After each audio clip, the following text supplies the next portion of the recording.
I look at Postecoglou this season and I'm disappointed in him. I'm disappointed that he's allowed himself to get sucked into stupid conversations. His Tottenham side have been poor. If they win the Europa League, I personally don't think it keeps them in the job. That's the nature of the beast. They've underachieved because I don't think their manager sets them up in a way that enables Tottenham to achieve. They are deserving of criticism. You've got United fans coming on saying, we love him, we sing his name. That shows you how disillusioned they are with the current group of players. All your manager has done is produce poor performance after poor performance. That's to tell you where the United fans are thinking. And it is through the looking glass, because most football clubs would think the polar opposite.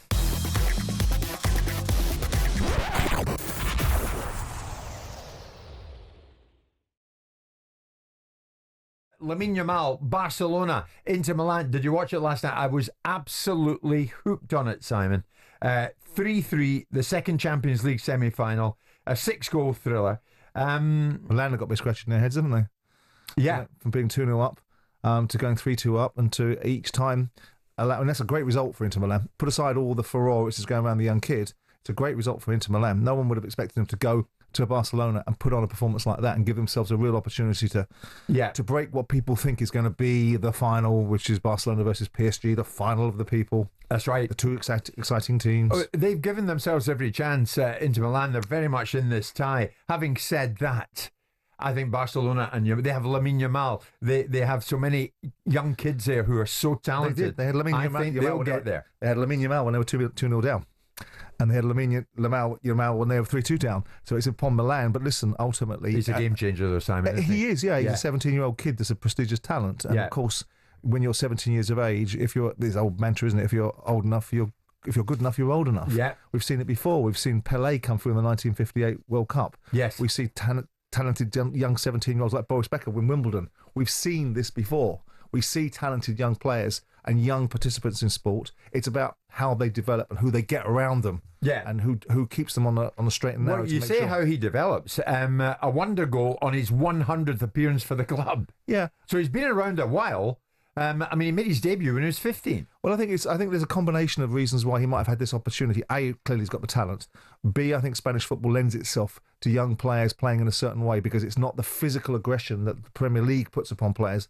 And C, some of Barcelona's financial circumstances might have allowed him to get a first-team position earlier than possibly he might have got if it was all Barcelona spend as we've seen previously. Yeah, when you look at the stats, Yamal has scored 22 goals and registered 33 assists in his first 100 games. Hansi Flick, of course, the German in charge of Barcelona, he knows what he's got in Lamine Yamal.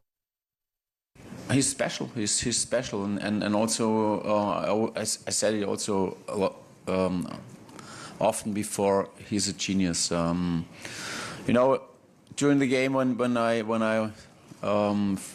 look to the match from the outside, so it's not like when you see after the game you see the situations he has normally in the match, but then you see all the details. And it's unbelievable how we do this, and it shows that he's with 17 years old. He's an unbelievable player, and for me the important thing is that he keeps going on. So he shows in the big matches like the semi-final today. He shows how good he is, and this is what we want from him, what we need from him, and he did it always.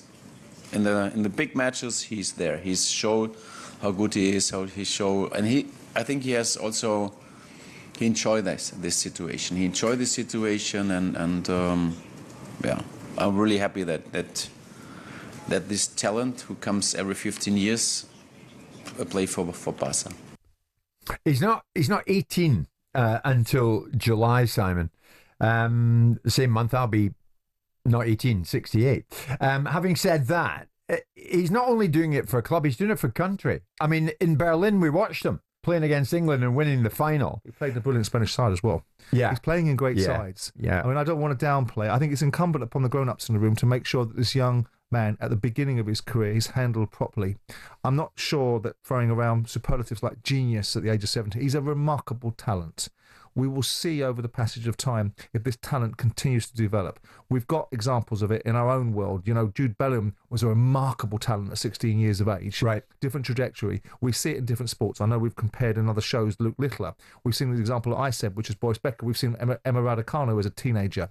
All of these kids have great talent. The football is littered with remarkable talents. Diego Maradona burst on the scene in 1979, 1980 as a prestigious talent that ran Kenny Sampson absolutely ragged at Wembley. No one had heard about this wonder kid and they saw him in the flesh. And we saw Pelé in the 1958 World Cup. We've seen a young Georgie Best.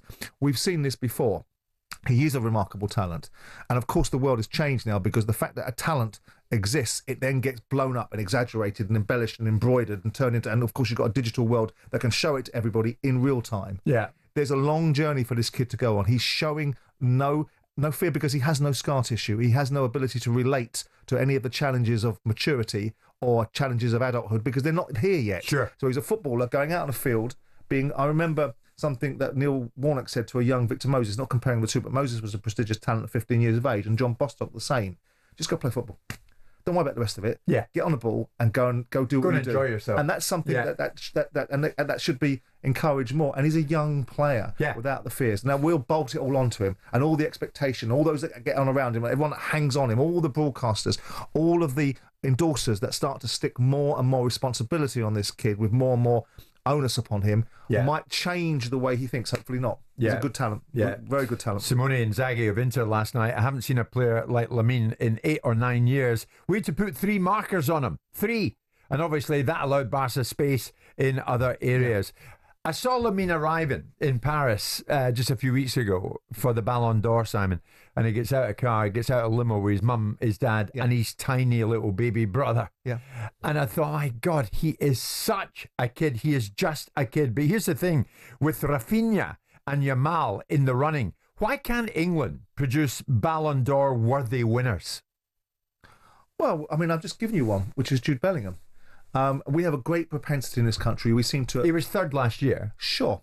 And so he's very close, right? So we're looking at it and saying, we have a great propensity in this country to take our superstars and whittle them down and try to turn around and build somebody up so you can whittle them down. Wayne Rooney, at 17 years of age, came on for Everton in a Premier League game and scored a wonder goal and was managed a certain way.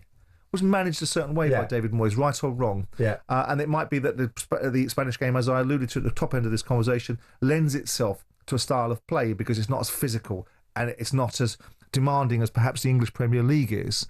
But I think we're unkind to ourselves. We produce great players.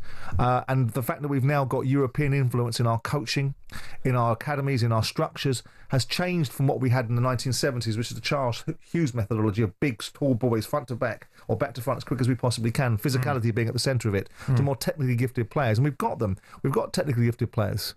Yeah, but do we match the Spanish? Can we get anywhere near to matching nations that produce people like Lamine Yamal, like Maradona in the past? I mean, the last English winner of the Ballon d'Or came in 2001. Michael Owen. Yeah. 2001. Yeah. Yeah, I mean, look. What does that tell? It's got to tell us something. Well, it tells... Hold on. It tells us during... Where are they? Well, it tells us during that period of time. Who won it during that period of time? Who dominated the Ballon d'Or? 2 players over a 23-year period. Not all that 23-year period, but the bulk of that time was bossed by Ronaldo and by Messi. No, from about 2010. Yeah, so of that period of time, 15 of those years, or certainly 13 of them, were dominated by 2 players. Right, Bellingham's the nearest thing we've got. Yeah, well, Bellingham plays in a slightly different position. But yeah, I mean, why do the Norwegians produce the world's best centre-forward then? We can run this argument wherever we want to run it. Why did once upon a time the English produce the best goalkeepers? And that argument was perhaps debated around Lev Yashin. I know what you're saying. So I think even us with Scotland, we produce people like Kenny Dalglish, Davy Cooper. Absolutely, Alan Hansen, Graham Souness, David Johnson, Jimmy Johnson, whoever else you want to think of back in the day, that were great Scottish players. I think we've got a prestigious talent in our hand that's come out of Spain. They create a brand of footballers in the same way they create. Why are they producing tennis players? Why did they produce Nadal? Why did they produce Carlos Alcaraz? Is it because of the climate? Is it because of the environment? Is it because of the culture? Who knows? But these people are winners, aren't they? Now, again, and I hate saying He's a it, team player. it might help if England win on the international stage. Well, I've given examples. And then you're looking at winners who can do it at the highest level. Yeah, I mean, Jude Bellingham's a winner. Jude Bellingham's played for Real Madrid, and Real Madrid. Yeah, but not for England, he's not. Not Well, yet. but that's the national side. I mean, you know, the national side, we haven't won anything for 6 decades, and you have to answer that question why people lauded and applauded Gareth Southgate from the low point that he came from. That's the reasons why. But I think there's a lot of positives in the English game. But this is a remarkable talent. The South Americans produce remarkable talents. We produce remarkable talents. We just have different demands and different expectations. I think they cherish their players. I think we diminish them. I think we categorise them. We build them up. We knock. Do we? In this country, there's no more. Of course, you're saying the media diminish them. Yeah, no more delight. No more delight than watching people fail. Anyone that achieves something and then fails is a failure there and afterwards. Where in every other country of the world, failure is part of the journey. If you But fail, is that not just the English psyche? yes. And I think it pervades our sport, and it pervades the development of our athletes. Yeah, but a couple of years from now, no doubt we'll see headline stories in Spain. Lamine Yamal out nightclubbing. We might not. Do we? At the age of 19. Do we? We might. Do we hear that about? I mean, I'm just curious because I don't think of the examples. I've always maintained the nature of the English attitude is a different one to other parts of the world. You think we diminish them? I do. I think it's a fact in this society. I think we are an envious society. We build people up. If someone succeeds in this country, there's envy and jealousy rather than I want to be like him. I want to emulate him. You go to America, you go to other countries, they want to build these people up. They want their superstars. They want to laud and applaud them. I think in this country, we're guilty at certain times through certain factions, not all factions, of being very envious of people's success, wanting to turn around and say anyone that fails is a failure, full stop, rather than ultimately it's part of a journey. But you could also argue that people like Marcus Rashford and Jack Grealish have diminished themselves. But what we do and everything we seem to do, and I'm trying not to put it through this prism, is we over-exaggerate, like we lionise the situation. You know, Chris Eubank and Conor Ben, we lionise them into absolute heroes when all they were is fighters going in and to get paid a lot of money. They wanted the money, they took all the conditions of it, but we lionised them. Come on. We build people up. So we built Rashford up. We built Rashford up to being a world beater. Good player. Not a world beater. So when he's not a world beater because he ain't one full stop, then we go, well, hang on a second, let's whittle him down. And then they get carried away, they get too much too soon, they don't get the right people around them, and then all of a sudden their off-field activities overshadow their on-field activities. And you're telling me that you don't think, further down the line, Spain, for example, the Spanish media would be guilty of building up Lamine Yamal and then diminishing him? But I'm not sure that they do it the same. Maybe I'm wrong. Maybe I'm. No, I know where you're coming from. I'm not trying to be negative about it. I know where you're coming from. I just feel that there's less onus. Then they want their superstars. They focus on their superstars. They expect their superstars to perform. Yeah. But I don't think they operate the same politics of envy that we do in this country. Envy. Do we operate with the politics of envy in this country? Do we build them up to diminish them? Is that what we're all about over in this part of the world? You might want to drop me a message on that. 81089. Nonetheless, Lamine Yamal, he's not even 18 until July. Can you believe that?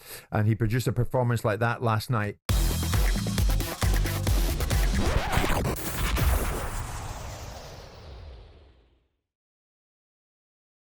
When it comes to the value of the Europa League trophy, what is this thing really worth to you? Is it worth winning?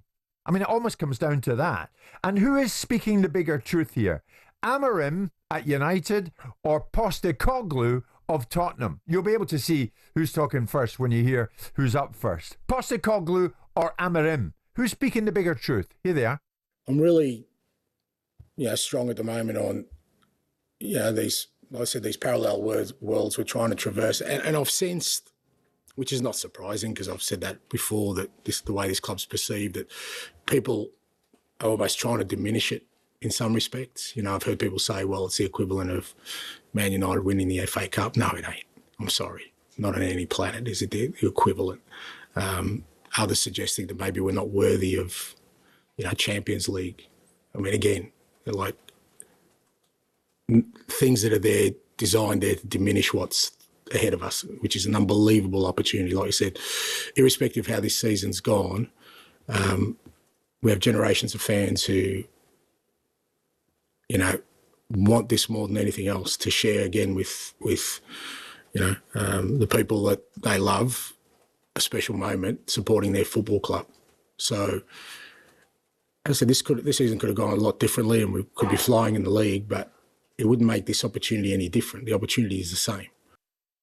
So that was Ange there, and I listened almost to his every word there. It was interesting. Interesting tuning into him there. So in his eyes, this is a great opportunity, but it's been diminished by more than a few. What did Amorim think of it? Everybody knows that is really important for our season. We know that nothing is going to save our season, but this can be huge, winning a trophy. And also to get in Champions League, to have European games next year could change a lot of things in our club. Europa League is not going to change anything in our problems.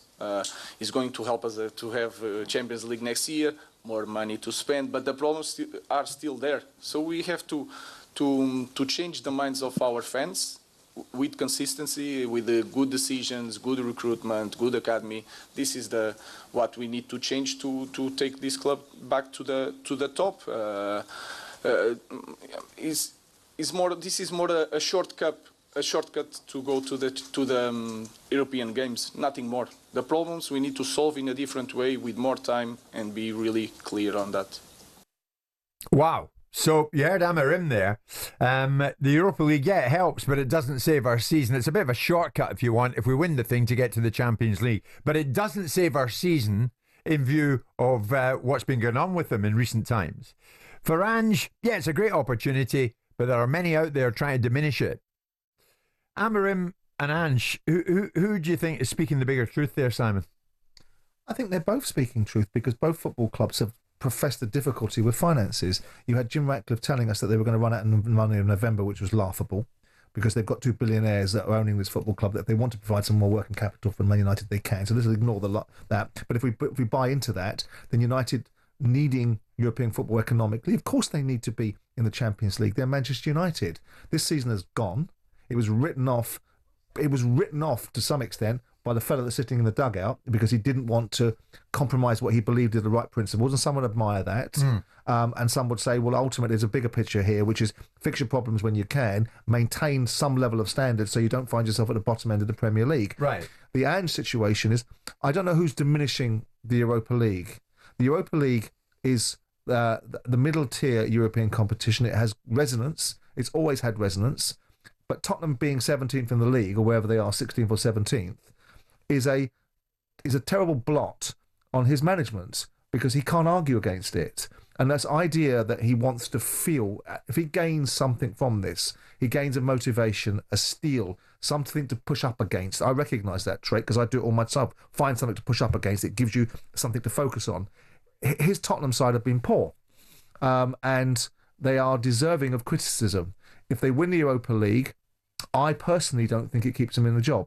Why? Because I don't think he's done a good enough job this season. But this is a club, and all the fans tell us, we haven't won a trophy for years, since 2008. You came back from Tottenham Hotspur the other day, and you said to me the feeling towards Postecoglou that you witnessed was extreme. They want him out. But surely that might change if he does what he says he does in a second season, whatever he's been, and he wins a trophy. This would be a European trophy. Yes, it's a game changer. Yeah, it will, and I think he should, and I think Tottenham should be given plaudits for winning something. It then would mean that the league here doesn't suddenly be called the be-all and end-all. With respect to Bodo Glimt, and this is not a side that rolls off doesn't the tongue. matter. You've got to beat what's in front of you. You've got to beat what's in front of you, absolutely. They beat Eintracht Frankfurt in the last round. They weren't expecting and they got beat by Karabag during the tournament as well. So, I mean, let's get things into context. Carrier bag. Yeah, how do you pronounce it? No, you're right. Yeah. Plastic bag. Yeah, no, Karabag. Yeah, Karabag, yeah. So you look at it and say, look, Tottenham Hotspur are playing in a cup competition that consists of, 15 games, that they've had a mixed bag of results in, and have got themselves in a situation where they've got a draw against a side that, with all due respect to them, that Tottenham Hotspur should be beating. Man United beat them 3-2 in earlier on in the tournament, and Tottenham, with all the money, irrespective of how much underachievement they've got currently, if you look at the cost implications of what Bodo Glimt have got put together against the cost implications of Tottenham Hotspur, they're in a completely different stratosphere. You look at the quality of players, we hear about the quality of players that Tottenham Hotspur have got. They've got good players, no doubt about it. They've underachieved. They've underachieved because I don't think their manager sets them up in a way that enables Tottenham to achieve. But he's right, though, isn't it? There are those out there who are diminishing it, and it's too early to diminish that. No, they're not. Even if he wins a European trophy, he's going to get the bullet. Is he? Now, if he beat Bodo Glimt and get to the final and take care of either Manchester United or Athletic Club Bilbao, it's one heck of an achievement. Well, it depends what you believe. If you believe that behind the scenes... Imagine Tottenham fans if they beat United in a final. I hear you. It's a trophy. And it kills an argument. That's what they need, Simon. It kills an argument about trophy. Well, if you believe then that the guy's capable of kicking on, if you believe, having sat back and watched it, not just from a Saturday afternoon, but watch the May and watch he operates, watching the way he's building a team to overcome adversity, and say, well, okay, we won this tournament, that's great, but is he going to carry us forward now? Because we can't stop here. We've got to build from this, because the expectations now will be we've got to build from this. Right. And if you don't believe that's the case, and I have reservations about it, I look at Postecoglou this season and I'm disappointed in him. I'm disappointed that he's allowed himself to get sucked into stupid conversations. I'm disappointed that he allows himself to represent everything through the framework of a persecution complex. No one is after you. There are stupid interviews. I hated the interviewer that asked him to explain his reaction to fans singing at Arsenal Madrid game saying, "Are you Tottenham in disguise?" But here's the thing. thought that was silly. Nobody knows you better than you. Say they win the Europa League, Tottenham. And with everything you know and I've heard about Ange, you can make your own decision here, and I'm sure you will. Would you keep him? Depends what my alternative was. Depends if I had in my mind's eye and had the availability of someone that I felt could take me where I wanted to go. I personally believe, besides the fact that people think I'm a Levy acolyte, I think he's built a spaceship. I think it might need a new captain. That might need a new change of culture. It needs more money. It doesn't have any investability alongside it anymore. The borrowing capability of the club is probably exhausted. Daniel doesn't personally have the money to put in himself because his wealth is attached to the wealth of Tottenham Hotspur. The Lewis family have no motivation to put any money in whatsoever. So how do you kick on? If he wins it, he's giving you Champions League football next season. Well, that would have been considered. And yet you're saying if you can find somebody better, you take that somebody. Yeah, I do. Because I think that's the nature of the beast. It doesn't stand still, does it? You'll have done something that Poch, Mourinho or Conte couldn't do at Tottenham. Or get Champions League football. Or win a tournament. Win a trophy. Sure. Okay. Fair enough. But I'm not sure what that's got to do with the price of cheese. Your future is what you're looking towards. What you're looking at, the moment you won that trophy, it's like getting promoted to the Premier League. You don't get to sit down and go, I can relax for 6 months. It's instantaneous. What next? Where are you going next? Because you know that within a short space of time, everyone's going to be at you going, where are we going? What are we doing? How are we spending? Who are we buying? The fundamentals of Tottenham Hotspur were, I would imagine, European football, Champions League football, the financing requirements that are put in place to help the stadium be able to bring up the extra cash that they want to be able to invest in the team has got to be funded by some level of achievement. Finishing 17th in the Premier League and finding a get-out-of-jail card in the Europa League to get into the Champions League, whilst on paper achieves a lot of things, does it build for the future? Well, that's a key I'm not question. sure it does. And I like the way you framed it, so let's go with that. Tottenham fans, United fans, what would winning the Europa League trophy actually mean to you?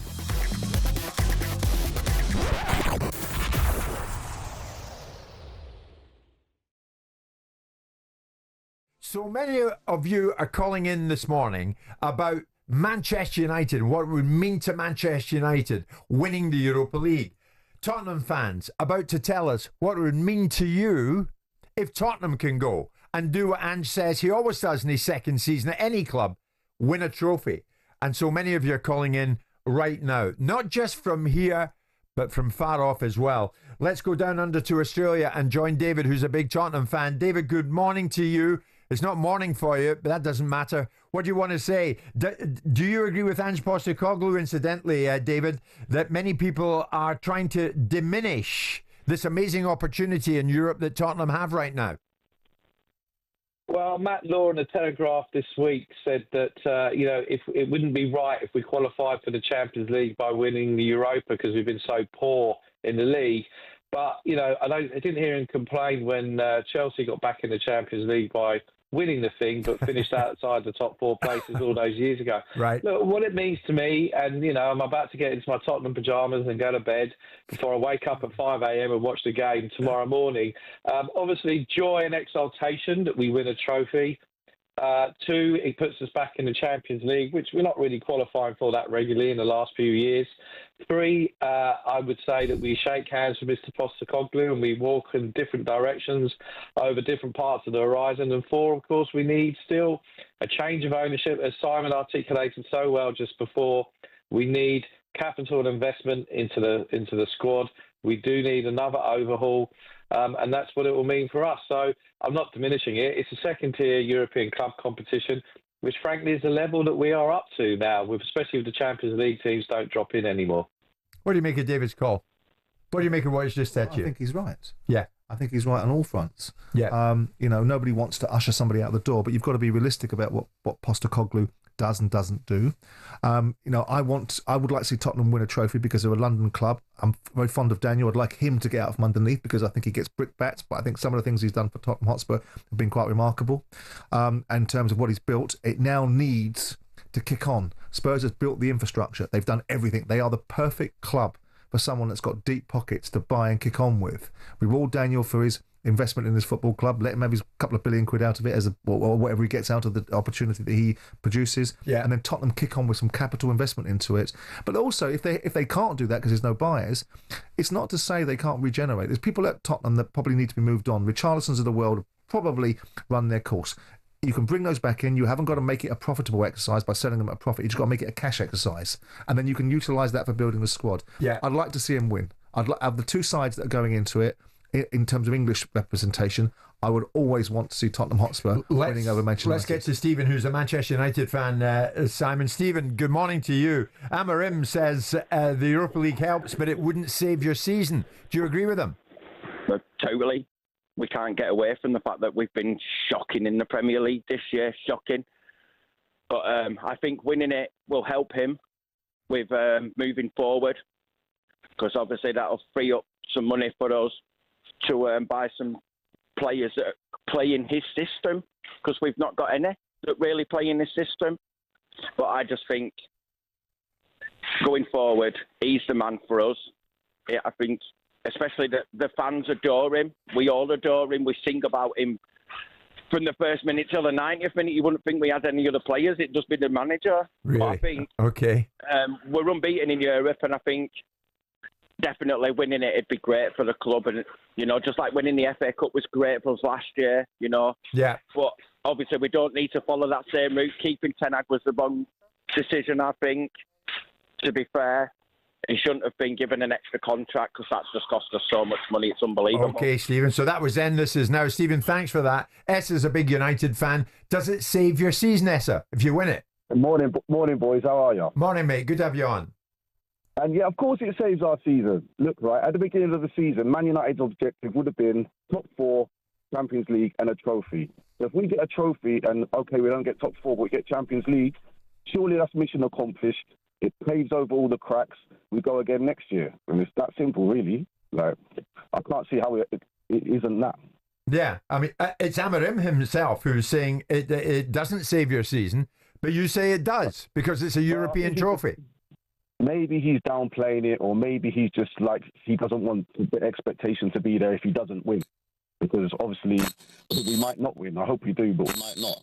But I really believe that if he does win it, that every Man United fan will be happy. Okay. Essa, thank you for that. Remember, you can hear both these games tonight. It really is quite a night. And of course, it's the first leg of the 2 semi-finals. So we'll get a steer, Simon, as to what is going to happen in the second leg and who looks better placed to go through. But it is through the looking glass, isn't it? Go on. I mean, he's come in. Most managers' job is to come in and make things better, however you do it. Mm-hmm. He hasn't made it better. Amarim. Yeah. At United. Yet you've got United fans coming on saying, we love him, we sing his name. That shows you how disillusioned they are with the current group of players. And I mean, obviously, we all know they're disillusioned with the ownership model, and now Jim Ratcliffe has been caught in that trap as well. Yeah. But for a manager that's producing outcomes that ostensibly are poor, I mean, they got out of jail against Lyon. Mm-hmm. I mean, really got out of jail. Yeah, it's spectacular. And fair play to them. The result is the result. Yeah. But for them to turn around and say that we love our manager when all your manager has done is produce poor performance after poor performance with a few notable exceptions in Europe, right? Yet you believe in him with no background for that. Yeah, that's to tell you where the United fans are thinking, oh, and it is through the looking glass, because most football clubs would think the polar opposite.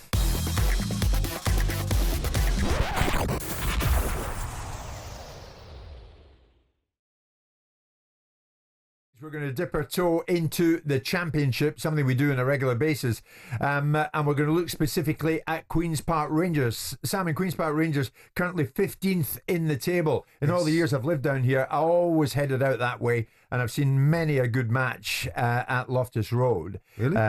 Oh, yeah, I've enjoyed being there. A good club and some good people working for it.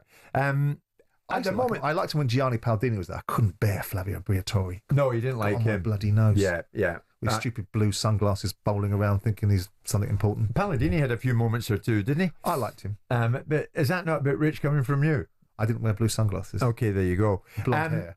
So, Queen's Park Rangers 15th in the table. They're not going to go down, but they haven't really moved and shaken in any direction in the upward nature. But the man who has been head coach there, the manager, Marty Cifuentes, has been placed on gardening leave just days before their final championship match of the season. talkSPORT's chief football correspondent Alex Crook can tell us more. Or can he? You bet he can. Alex, good morning. What's going on with Cifuentes? Good morning. Yeah, it's an interesting one with Cifuentes. I'm sure Simon's got a view on the fact that he only signed a new long-term contract in September of last year. Then we started hearing noises about a week or so ago that he wasn't necessarily happy with the direction of travel the club were going in, that maybe he was considering his future, wasn't happy with the recruitment plans. As you mentioned, 15th in the table, never really looked like they were going to challenge for the playoffs, never really looked like we were going to go down either. So a season of treading water.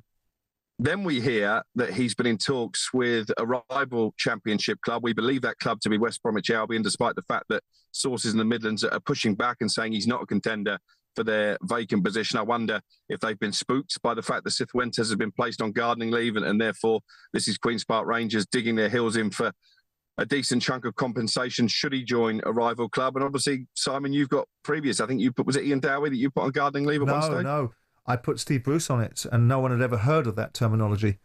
And I remember years and years coming on the show and having to listen to Adrian Durham's drivel about what he thought what it was. And once I explained to him what it actually involved and why a football manager shouldn't be able to do precisely what they want when they want, the penny dropped with him.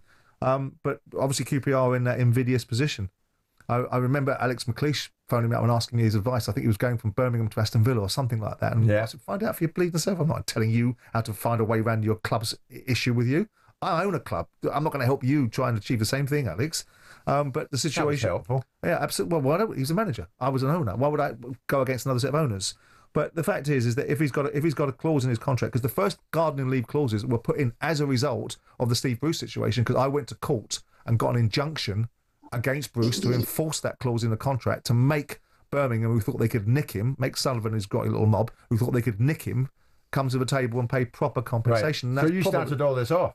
But it had never been done before. Right. It had never been That's what I mean. So you've landed Cifuentes in it at QPR. With due respect to Steve, I literally think, without wanting to be overly disrespectful, that he thought it involved cutting my lawn or something when I told him you're on gardening leave. So that's where he's at the moment. And it's all because it's understood, as you rightly say, Alex, that he's been having quite little chats with West Brom.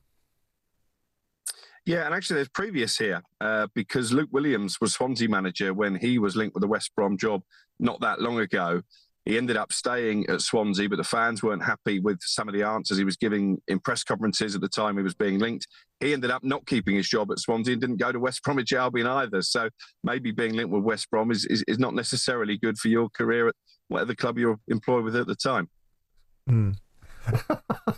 You're desperate to come back. No. Alex, while you're with us, Emi Martinez, Aston Villa goalkeeper, is there a bit of news on him this morning? Yeah, this came out yesterday afternoon, interest from the Saudi Pro League in Emi Martinez. I made some of my own inquiries and indeed that interest is genuine. There is certainly an avenue for Martinez to go to Saudi should he desire it and should Aston Villa want to cash in. I don't think necessarily he's top of the list of players that Villa are looking to sell, but I think they'd rather sell Martinez than, say, Morgan Rogers, who's also been linked with moves away this week.